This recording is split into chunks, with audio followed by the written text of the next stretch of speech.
Hello friends, I'm Guninder Sidhu. This is another episode on a great book.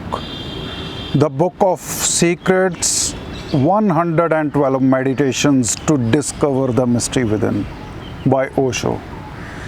It is Osho's commentary on Vigyan Bhairav Tantra, which is attributed to Mahadev, the god of gods, Shiv.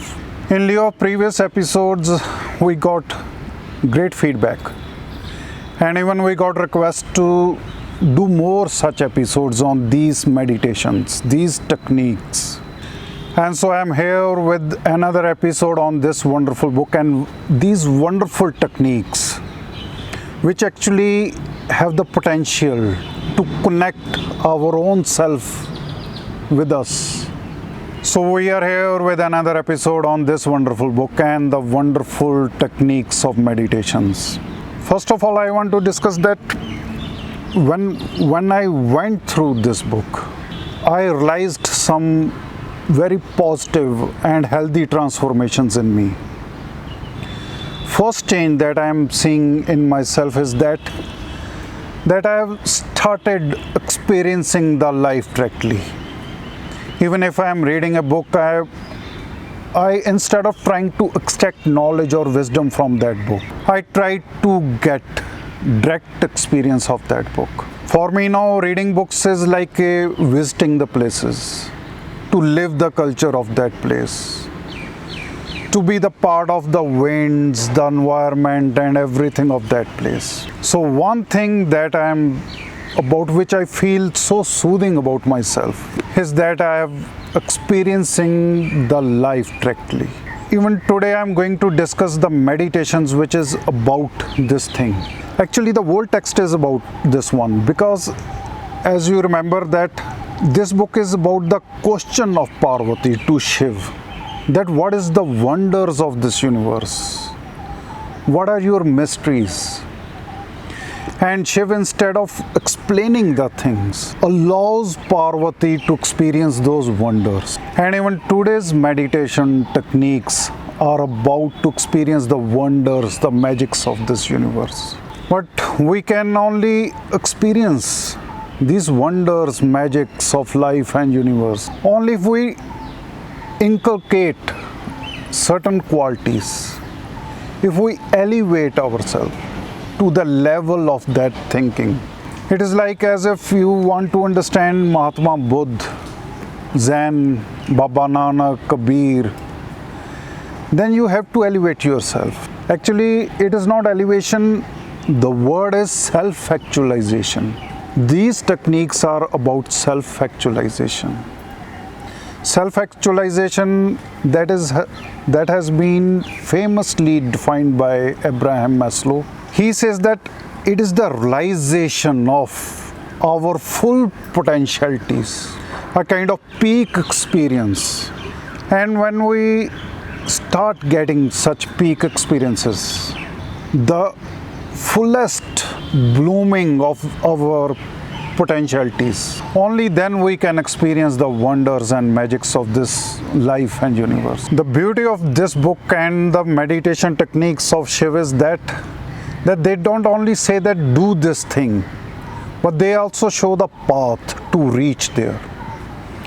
It is not only a slogan kind of thing that attain self-actualization, but they tell how to attain that self-actualization, that full blooming of our potentialities. And I'm going to refer to some techniques, and first technique is number 54. It reads, wherever satisfaction is found, in whatever act, actualize this. I repeat, wherever satisfaction is found, in whatever act, actualize this. Then meditation 53, it says, actually here Shiv is referring to Parvati and saying that, oh lotus-eyed one, that you have the beautiful eyes you have beautiful eyes like lotus. It reads that when singing, seeing, tasting, be aware you are and discover the ever-living. Note of this thing that what Shiva is saying. He is saying that when singing, seeing, tasting, Be aware you are. It means whatever act you are doing, be conscious about your own self. And then discover the ever living. Discover the ever living. Something which is beyond destruction and beyond death. There are also techniques to discover that ever living in you. This is very interesting technique.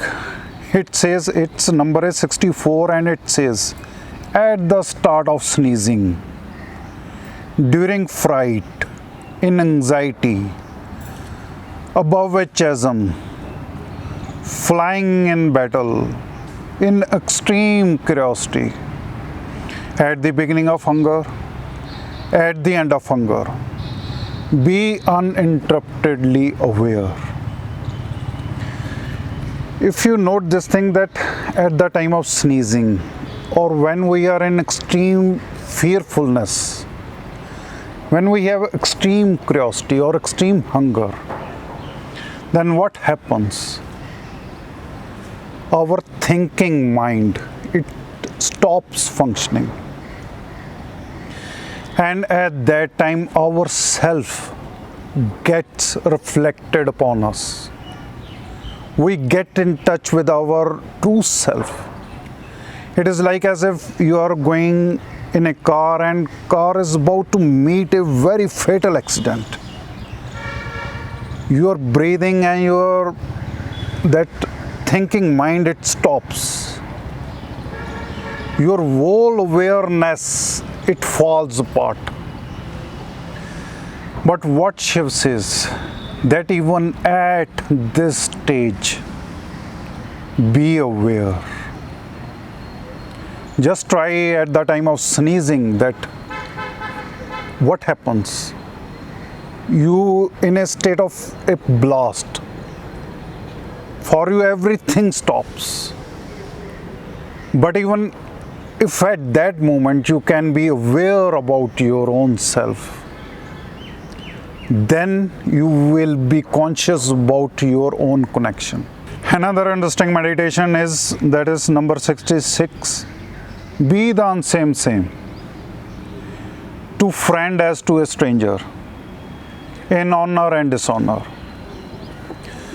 Now here, please try to understand the term unsame same. Osho defines it beautifully. He says that we have two parts. One is our core, which is always stable, which is always ever living. And one is periphery, which keeps on changing. So we are, at the same time, we are same and different. Different is unsame. So the line is be unsame same. And be unsame same in what kind of situations? If you are meeting a friend or a stranger, be the same unsame, or be the unsame same. And also in a situation of honor and dishonor. Because in these worldly situations, what is going to interact is our periphery, our changing face. Osho says that if we look at our pictures of childhood, though we get lost in memories, but if we realize that we can realize that now nothing is same about ourselves. Everything, our size, color, even features, they have changed. But despite having our capacity to change forever, still we have something in us which does not change, which is ever living, which was present even when we were not born, and which will remain present even when we are no more alive. This ever living can be termed as Atma, soul. Or in meditative terms, it is called core of our being. which remains the same. And this sameness makes us what we are. Though we keep changing, but still there is something which remains same in us. So this meditation is to be aware about both things, the sameness and changing thing, the sameness and unsameness. It is like a movement of even our life and our body, mind, they have the movement of a wheel. Wheel moves in the periphery, but at the center, it is the same. It doesn't move. In this way, so far we have dealt with the meditations which deal with our core, and to be aware about ourself when it is impossible to be aware, that is at the time of sneezing, and to understand our being that has two parts, which is ever changing and at the same time ever same. Now the question is that how these things are related with self-actualization. Self-actualization is not possible unless and until we become aware about our core. And even there are techniques through which we can shed away our periphery and reach at our core. Osho quotes Gurdjieff. Gurdjieff is a Russian mystic, and he has evolved his own kind of techniques to reach at our core, to shed away our periphery, just like a Shiv Tantra. Gurdjieff had invented a technique of dance in which the dancers, they move in a whirlpool condition, circulating, just like the Sufis. And when the dancer, they reach at the peak moment, when they are lost in that moment, then Gurdjieff used to shout, "Stop!" And when dancers stop, then periphery is broken, and the dancer, they fall back into their core. And one thing I want to tell you, that our core is actually empty. It is void. And most of the dancers, they used to fall unconscious. Even children do this kind of technique. They keep rotating, and then they fall down. So this is called the stop technique of Gurdjieff. And it is a very potent technique to reach at our core, to shed away the periphery. Now about the tantric techniques which are similar to the stop technique of Gurdjieff. These are what Shiv says. Just as you have the impulse to do something, just as you have the impulse to do something, stop. When some desire comes, consider it. Then suddenly quit it. Roam about until exhausted, and then dropping to the ground. In this dropping, be whole. If you consider these techniques, these are very similar to the dance techniques invented by Gurdjieff. Now, what Shiv actually wants to convey is that when a certain kind of impulse, a desire, a strong desire arises, they arise from our core, from something which is beyond our comprehension, beyond our understanding. The core which is empty, but it is producing our desires, these energies. So the technique is that when certain impulse or desire, it comes out, it gushes out inside you, then consider it and be aware about the energy. Now, why this is important? Osho defines it beautifully. He says that we have two ways of living our energies. One is expression and other is repression. The energies which are suitable for the society, we live. But the energies which are self-destructive or destructive for the society, we are forbidden to live those energies. So when the energy gushes out, consider that what kind of energy it is. Then quit it. Here quitting or leaving it has a different meaning. It is not a repression. It is not like denying to live those energies. Osho suggests that whenever you get a strong energies, impulses, desires, then say thank you to those energies, or even to those persons due to whom these energies came out. Say thank you to those energies and to those persons who are responsible for those energies, and then quit. Quit means by way of meditative thinking, send them back to your core. It is a very strange kind of meditation technique, because here we are observing the energies coming out of us, but we are sending them back to the core. Osho says that this technique is very powerful technique in the sense that if you keep doing this thing, you will be avoiding a lot of repression inside you, and you will be a powerhouse of energy, because you are not wasting that energy.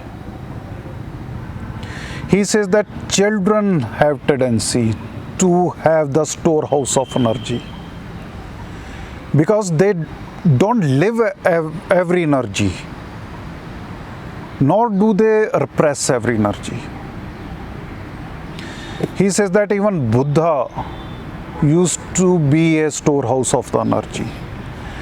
And when you have a big powerhouse of energy, you will have a very different aura, magnetic aura.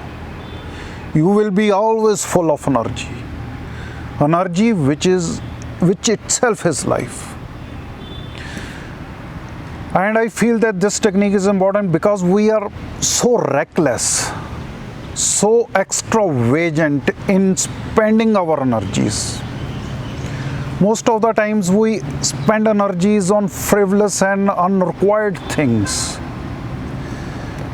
So for me this technique is important, because for the first time I realized that even I can be aware about my energies, and it is not compulsory for me to live those energies. I can conserve those energies.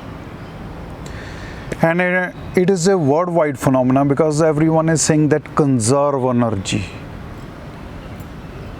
They say that conserve your forests, natural sources, because these are limited. In the same way, we have the limited source of energy. Now, the Shiv's technique about this thing is that it is technique number 24, and it reads: when a mood against someone or for someone arises, when a mood against or in favor of someone arises, then what to do? Do not place it on the person in question, but remain centered. It means that if you have anything which is very strong, which can be harmful against any person, then don't project it on that person, but at that moment remain centered. So shift that energy back to your core. Now, these techniques of self-actualization, they are important because Once we are connected to our core, we are being aware about our energies. And at the same time, we are conserving energy, not spitting it outside. Then we will attain the state of bliss, a pure Anand, Paramanand. This is what Kabir says in his poem Yugan Yugan Hum Yogi. He says that मैं खुद ही खुद में डोलूं. It means I am a kind of a doing dance movement within myself. You will start playing with your own life energies. And I tell you that this is the state of pure bliss. This is the state of self-actualization. Because you are not stopping any energy to come out. You are living to the fullest of your potentialities. You are not doing any kind of repression. See, I want to say more about such techniques, but we always have a shortage of time. Because it is suggested to us that episode should be short, of short duration. But I tell you that these are magnum opus things. They are so big. They encompass the whole life. And any kind of reductionism or doing shrinking of such things is not a justifiable thing. With these lines, I conclude this episode here, but I will come back with more such episode on this wonderful book. Thank you.